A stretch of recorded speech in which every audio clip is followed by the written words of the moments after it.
Please welcome David Benstock. Hey, how are you guys all doing? Again, my name is David Benstock. I'm the chef and owner of Il Ritorno. How many of you guys have come to the restaurant before? Awesome. For you guys that didn't come, we're not going to kick you out, but you do have a chance to restart that decision. Which brings us to our topic of restart. When they asked me to do this speech, I don't know if they knew that I fucked up a lot in life and that I had a lot of restarts or what, but it kind of worked out great. Throughout today, we're going to talk about different types of restarts, how they look. There's positive, negative, some are forced, some are choices, and we're going to kind of do it in the story of my life, so you guys will get to know a lot about me. So, like I said, I was born and raised in St. Petersburg when I was about 13 years old. My parents made me start working. First, I started working for the family business, which is Superior Uniform Group. It's a uniform manufacturing business, and I was 13 years old. They had a hard time getting me to sit down at a desk long enough because I was really wild and crazy, and punching in numbers into a computer was just not what I wanted to do. So they sent me to go work for a family friend, Indian Rocks Beach, called Villa Galacci Italian restaurant, where I worked as a busser all throughout high school. Learned a lot. From there, I moved to Tallahassee, went to Florida State, kept working in the restaurant industry, worked at Bloomin' Onion Station at Outback Steakhouse. I worked at Stir Fry Restaurant, and didn't do so much school, and Florida State wasn't really happy with that, so they decided to not let me go to school there anymore. So at that point, I had to figure out what to do with my life. I really enjoyed working in the restaurant industry. I loved cooking. It's really my passion, what I want to do. So I decided to, that's Florida State, to restart. So the first step in restart was I went to my dad and I said, hey, Dad, who's my best friend, my mentor, you know, my consigliere, I call him. Hey, I wanted to go to culinary school. You know, I think, you know, that's my passion. He told me, stop smoking weed, get a job, figure out life, that's a stupid decision. So to hear that from, you know, your mentor, your consigliere, your dad, your best friend, it was hard for me because it was a really tough decision. You know, that's something I really wanted to do, and you know, there's always this, my family wanted me to be part of their business and grow up, and so that was hard for him. So I kind of made the decision on my own. I looked at a bunch of different culinary schools, signed up, and it was a great decision. So I decided to move to Johnson & Wales, where I did my restart. Johnson & Wales was out in Colorado. I didn't know anybody, nothing. It was a fresh start. I could literally focus on what I wanted to do. After 2 months of being at Johnson & Wales, I got a really great opportunity to work at the Ritz-Carlton and work for Wolfgang Puck and open Spago Fine Dining. And that kind of really jump-started my career. That brought me from the Outback Steakhouse, Bloomin' Onion Station, you know, to cooking fine dining cuisine, which is what I really wanted to do, you know. I really followed some great chefs, you know, and I knew what I wanted to do. So throughout my career, I had many restarts. After Colorado and working for Wolfgang Puck, I moved out to New York to work at Michelin Star Restaurant. And with every restaurant you go to, whether it's Michelin, fine dining on the higher end, you pretty much have to start over. No matter who you are, where you worked for, what position you were, they want you to start at the bottom because you might know what you learned at that restaurant, but they want you to learn what they do there and really learn from the bottom up. So went to work at a place called The Modern. Literally, they started me off making butter blocks. We would come in for an entire month. I would temper butter. I would whip butter. I would form butter into squares. I would freeze butter, and I would pop them out of the molds for about a month. So like really starting from the bottom. From there, the next 2 months, I got to put cheese on plates, which is also awesome. But then, you know, from there, I got to go through every station, learn everything, and throughout my time there, I learned everything that they did there. After New York, I really wanted to learn more about Italian cuisine, and I got a great opportunity to work for the chef's nephew that I used to work for in Indian Rocks Beach, and I moved out to Venice. Again, started over, didn't even know the language. I could speak Spanish, so that got me a little bit through because they're very similar. Yeah, didn't know anybody. They gave me a place to stay, worked there for a little bit. I really got absorbed in the Italian culture, the cuisine, everything to do with it, the ingredients they use, the styles of cooking, everything. From there, I went to San Francisco, worked at a restaurant called Quince, and again, started at the bottom. Started on the salad station, worked my way up. From there, I went down to Miami, worked at the Fontainebleau at a place called Scarpetta. Literally after 8-9 years of experience in Michelin star restaurants, fine dining, James Beard Award restaurants, I still had to start at the bottom. So they had me on the fry station. And a lot of these restarts, that's a choice I made. I knew going into these new jobs, if I wanted to work for some of the best chefs in the country, that I had to start from the bottom, and I was cool with that. It's something I was prepared for. A lot of times with these restarts, you really want to make sure you're mentally prepared for what's ahead of you.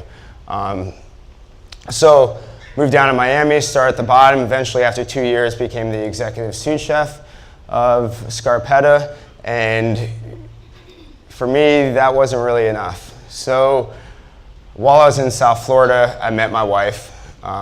We got married. And it was always our dream to move back to St. Pete to be with our family, because that's where my family's from. So we decided to, I might have missed some stuff here. Hey, sorry, I'm a chef, I'm not a public speaker.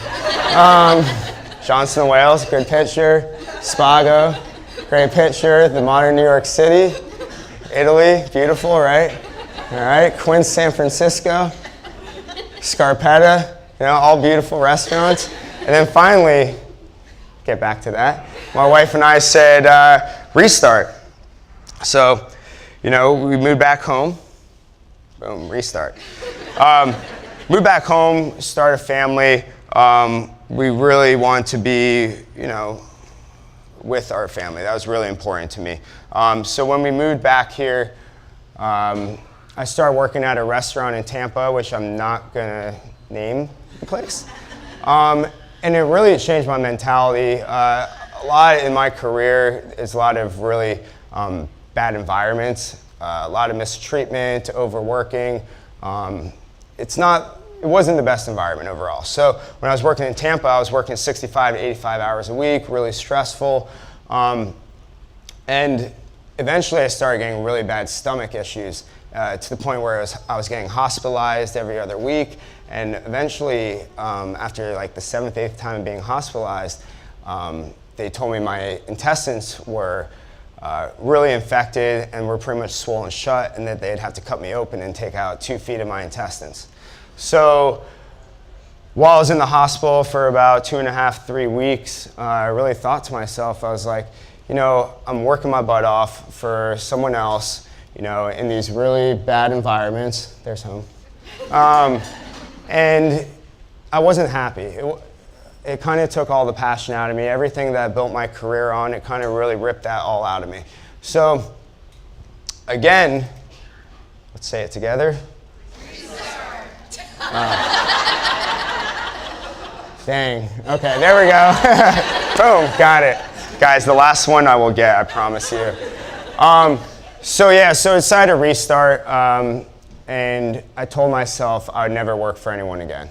That if I'm gonna do this and all this work I put into this and all the passion I have, that I'm gonna do this for myself, for my family, and if I'm gonna end up in the hospital, it's gonna be because it's for me, not for someone else.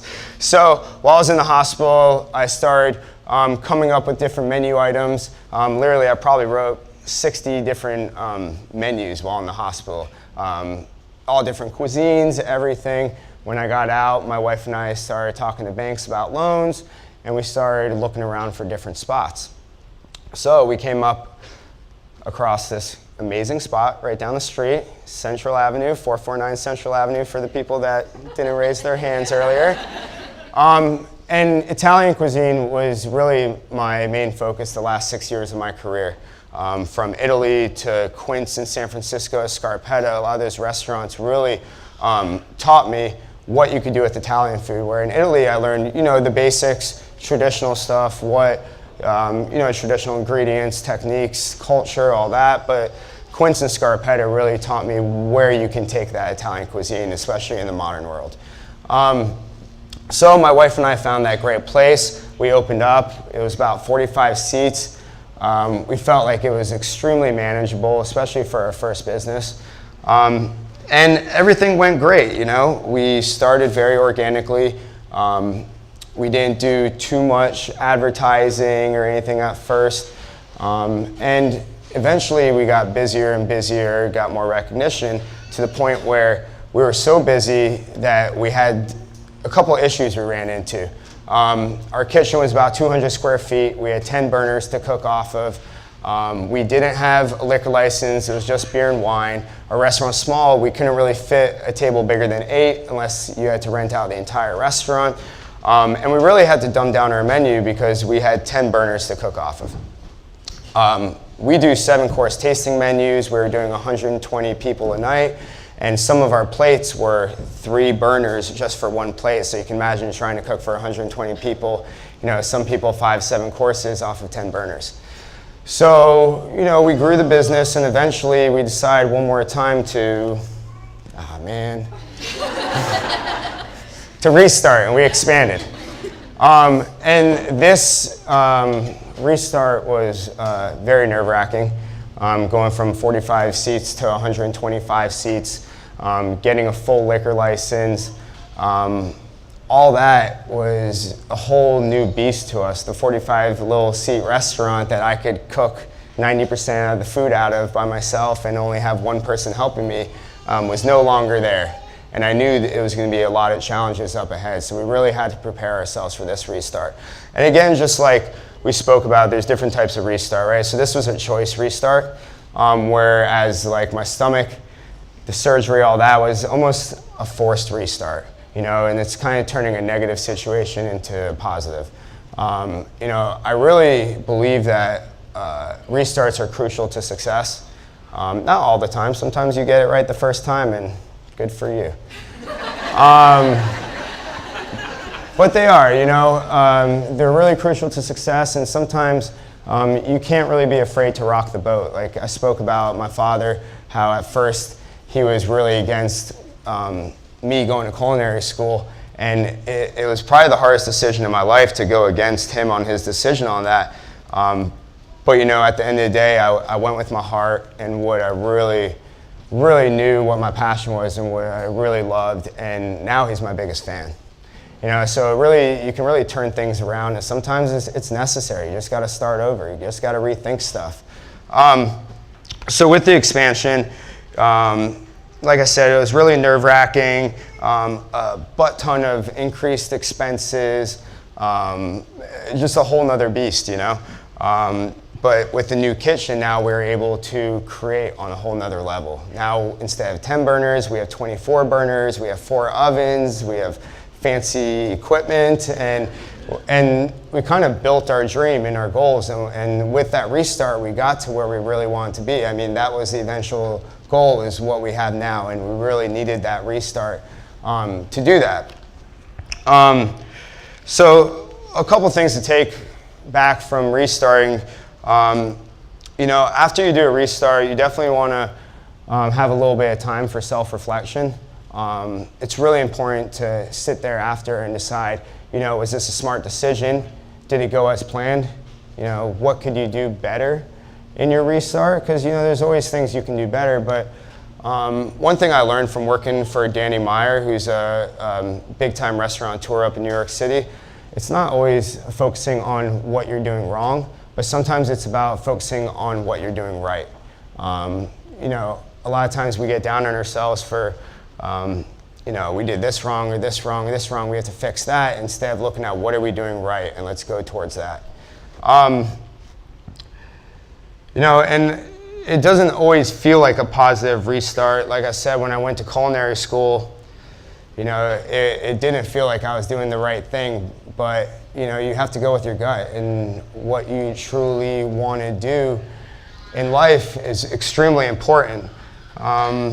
And you want to make sure that you are as prepared as possible for it. It's not something you want to just jump in. Like when I decided to get kicked out of Florida State, you know, it wasn't just overnight. I was like, all right, move out to Colorado and start culinary school the next day. There's a lot of steps taken and a lot of time going back and forth. Is this the right decision? Same with any time I would leave a job and start a new one, because starting over, as most of you guys know in your career, is not easy. Especially, you know, if you've learned a lot and you think you should be ahead of that and above that, you know, sometimes you just gotta take a step back and learn new. So a couple takeaway quotes and some corny lines I want to leave you guys with. All right? The essential part of the human experience is restart. Your next restart could be right around the corner. That's a good one. Also, whether forced or your own choice, starting over is a chance to do better, be better, and continue to learn. Awesome. I have a question for you. You mentioned that when you restart, you have to do that mindset work to be ready and to be available for those opportunities. Can you share with us what kind of mindset work you were doing to be in a space where you were restarting and you were available to those restarts? Yeah, I mean, you have to be very open-minded about it. You don't want to, you know, close any doors and any opportunity. For me, at least, you know, I would think about all the opportunities. You know, especially when I went to culinary school, you know, should I go to culinary school? Should I go out to New York and just work and, you know, try and work at some of the best restaurants? And I think that's the biggest, you know, thing you should keep in mind is just be completely open-minded to anything. Yeah. And I'm not someone to give a lot of life advice. So if you restart and it doesn't work, all right, sorry. I'm sorry. I'm a chef, not a shrink or a life coach. Yes, sir. Yeah, a lot of value added to your recounting of your life story, your life's history, so to speak. I wanted to ask you, so you kind of framed it as a restart, kind of a history of restarts. I wonder how much you think really it amounted to overcoming and pivoting away from obstacles, and that including institutional obstacles like the university, your own family,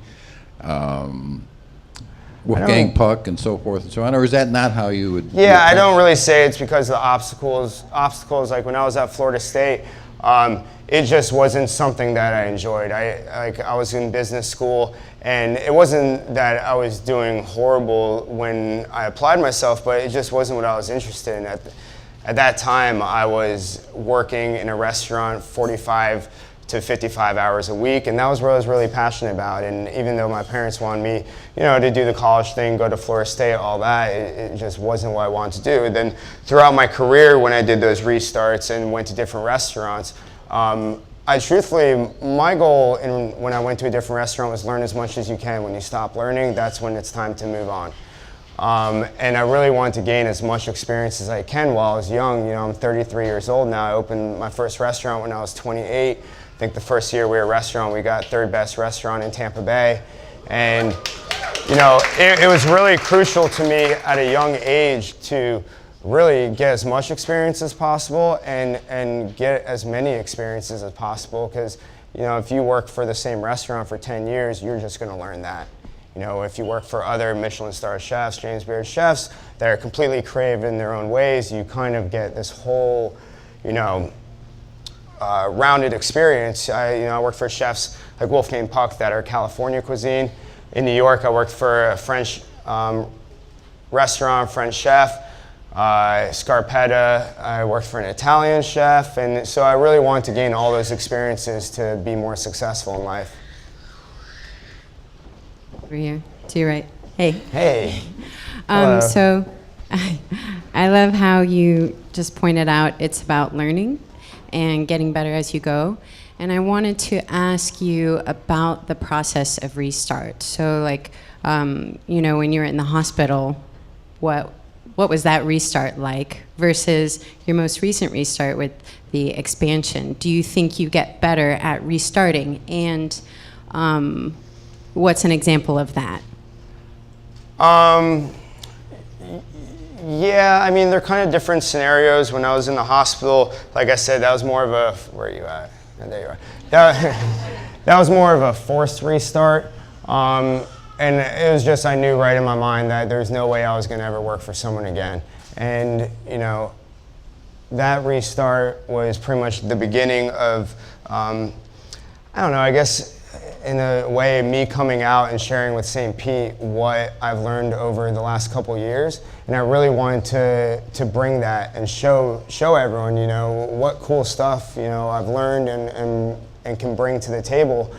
And that was more of, you know, a way to be more creative and show people, you know, my creativity and what kind of food I can do and kind of come out, because before that, no one knew who I was. You know, I was just a line cook at a restaurant or that, but no one knew anything about me. So that kind of, you know, introduced myself. And then the second restart, when we decided to expand, was completely different. That was more of like a business mentality than, you know, creative, you know, get myself out. When we decided to expand, it was more of to create a full experience at the restaurant. With it being kind of a low budget, small restaurant before, you know, we had ceilings that we couldn't get past. And with expanding, that kind of let us go above that. Hey, man. Hey, Jimmy. Big fan. Thank you for the food. So you talked about this experience you had kind of going against your father, where, you know, your most trusted advisor is like, do not do the thing that you are thinking about doing. Now that you have achieved some different successes, like how frequently are you just boldly saying, like, sorry, your opinion is bad for me. I'm going to do what I want to do. Like, thank you for your advice, but... So that was probably the hardest one right there, just because it's something I was so passionate about. And I don't think at that time my father really understood that, you know, culinary was a career. You know, that was 15 years ago, 14 years ago, so it wasn't as glorified back then. You know, we didn't have Food Network and all these shows that glorified what chefs do. But now, you know, I still, my dad's still my consigliere. You know, I still go to him for advice when we decide to expand. You know, he's the first person I went to just because I really, really believe in, you know, in his opinion. But it is sometimes you do have to take it with a grain of salt because, you know, it's what he does is a different industry than what I do, and it's completely different. And he can help, you know, show me certain ways and things, but it's just different. So, you know, take it with a grain of salt sometimes. Hi. Yes. So I'm a huge fan. Love your work. Thank you. Your restaurant's a special place for me. It's actually the first restaurant I went to on a date with my boyfriend. So Nice, nice. Making dreams happen. My question for you, That's another corny line for you guys to leave with. do you have any plans for any additional restarts, like new restaurants, like other expansions? I don't know if I'd really consider those restarts as much as like, right now, no. We really don't. I really love what we did with the expansion, and part of, if you've been to the restaurant, part of everything we do there is very revolved around me, and we change the menu every week. We have a chef's bar where you can sit at and get 8 to 12 courses, looking into the kitchen and interacting with me. And I really enjoy being hands-on and a part of everything. I love cooking it and, you know, not just doing the paperwork behind it and touching every dish, tasting every dish, knowing every dish that goes out is perfect, knowing that, you know, the last couple touches to make the plate look beautiful were done by my hands. So right now, there are no plans to restart, but who knows what the future holds. Yes, ma'am. Hi. Hello. Suzanne Benton. That was a question I was going to ask because Stole it. you Can know believe that. so rapidly needed another. So now that you're in business for yourself, Yeah. did those business courses at college help you in any way? No, not really. I kind of, and that's why we wanted to open a small restaurant, 45 seat to start, because without having a business degree or really any business experience, you know, I wanted to make sure it was something I could manage. So that's why we did that for about 4 years before expanding. Yeah.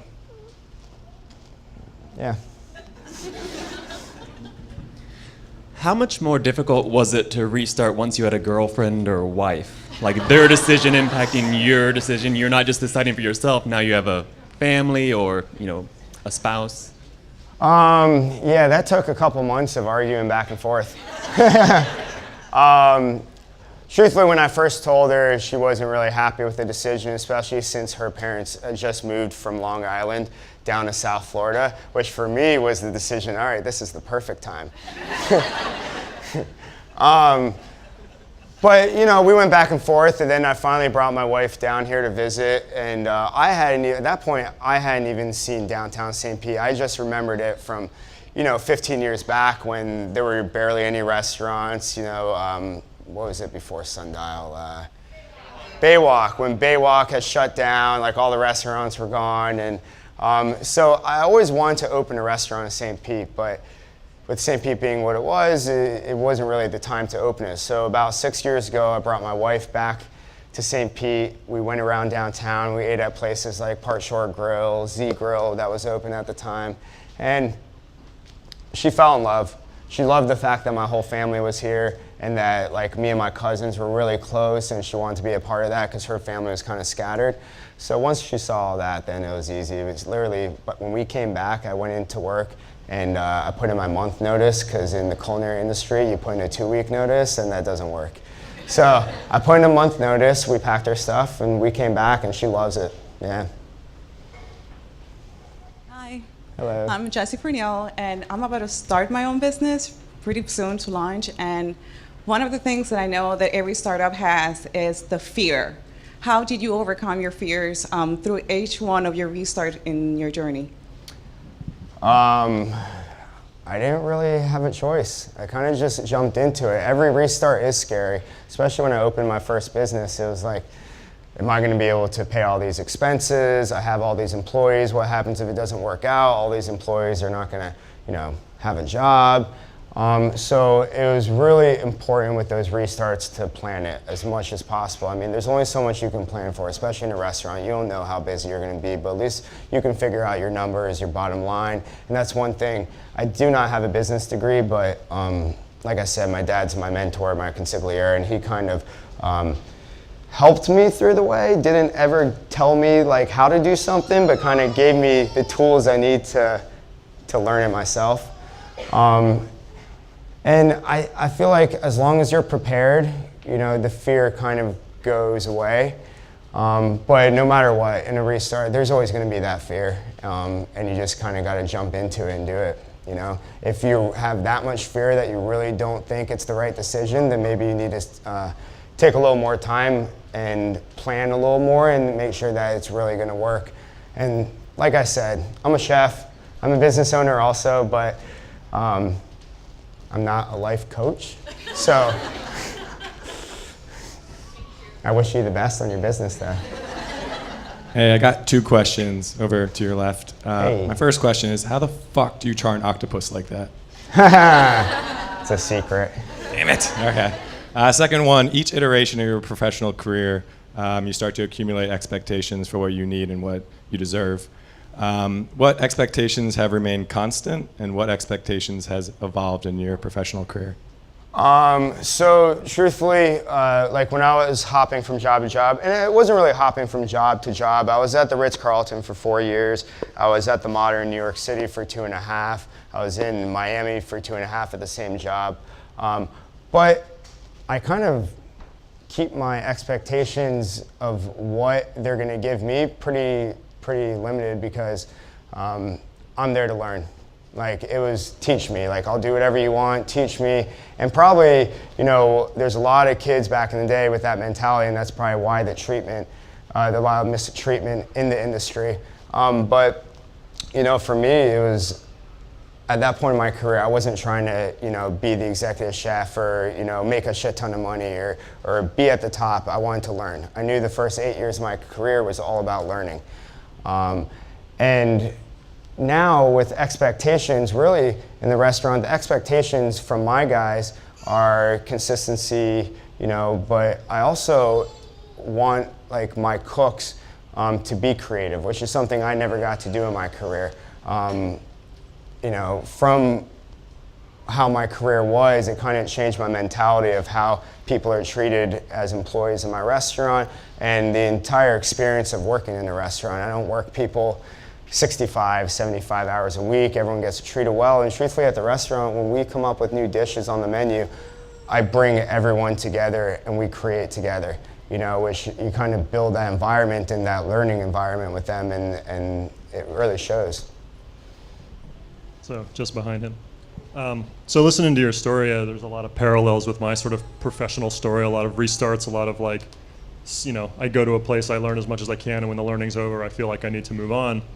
And one of the things that I've struggled with is I always get to a point where I realize I need to do something different, and then I spend like 30% more of the time that I've already been there like, well, what do I do about it? Yeah. And I was wondering if you've identified anything through all of your restarts that's like, this is the moment where I pulled the trigger, or this is the last, not the last straw, but this is when it's time to move on. Because I feel like every time I've restarted, I've looked back, I go, I needed to do this a lot sooner. And I was wondering if you have identified anything. A lot of times for me, and it might sound a little crazy, is when I started getting too comfortable at a job.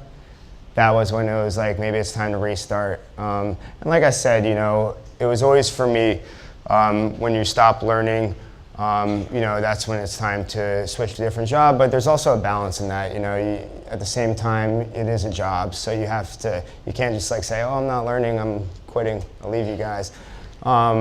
You know, and I think there's just a balance in that. Good morning. My name is Daryl Nosek, and I was a culinary educator for 32 years in New York. Oh, awesome. And congratulations Thank you. on your successes. How much involvement did you have in each of your relocations with the National Restaurant Association local chapters and the American Culinary Federation local chapters? Not really a lot. I mean, when I worked in these restaurants, it was pretty much head down and grinding. You didn't have a cell phone out, you didn't really do anything besides put your head down and do what you're told. So it really, like when we were in those restaurants, there wasn't an outside world or anything. It was just focused on that. And you know, most of those jobs, like when I worked in New York, it's really expensive living in New York, and they don't really pay their cooks good. I was living in Bedford-Stuyvesant. I was walking to the subway. It would take an hour and a half to get to work, 2.5 hours to get back, because the subway systems were always messed up. And I was working 12, 14-hour days. So really, those like 8 years of my career, it was all just focused inside the kitchen. Hi, I'm Stacey Waite, and I'm from New York, so a little biased, but Danny Meyer is a visionary for 30 Yeah, years. He's amazing. Yeah, I mean, I went to his original cafe, Union Square. He started, and read it, if you read his book, he started the practice when he restarts the menu, everybody in the restaurant tries the dish. Yes. So that everybody knows and things. Now, Wolfgang Puck has a different style. What did you learn on a leadership or management style from either or both? So you're right, when Danny Meyer, when his restaurants create new dishes, everyone tastes it, and that's something that we bring into the restaurant also, and I'm a firm believer in if you're going to sell the food, you got to know what it tastes like. Wolfgang Puck, when I was there, it wasn't really management. It was kind of, again, put your head down and grind.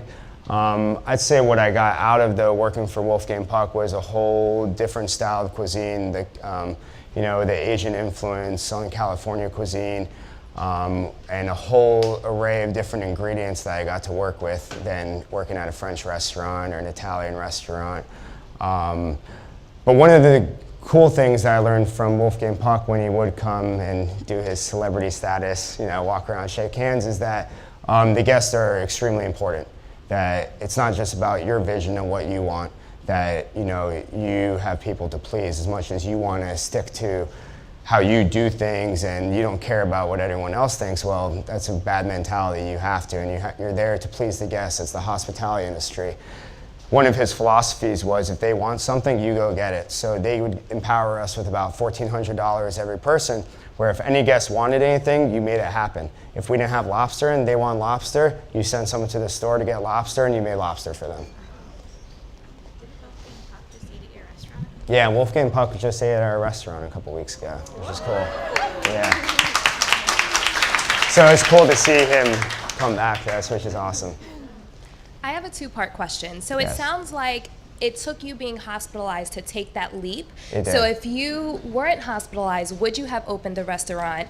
And the second part of the question is, what can you say to someone who is on the fence of taking a leap in their life? Yeah, that's a great question. Truthfully, I don't know that I would have opened my own restaurant if I hadn't gotten to that point. It was always something that was on my mind, and I wanted to, but I always had excuses why. I didn't know this on the business side, I didn't know that, and it was scary, and it's something I never wanted. I wanted to do, but it was too scary to jump into. And then when I had that bad experience working for those people, and I was in the hospital, it was just, that was it. Like, I knew there was no way I was ever going to work for anyone again. It was, so like I said, it was like a forced restart.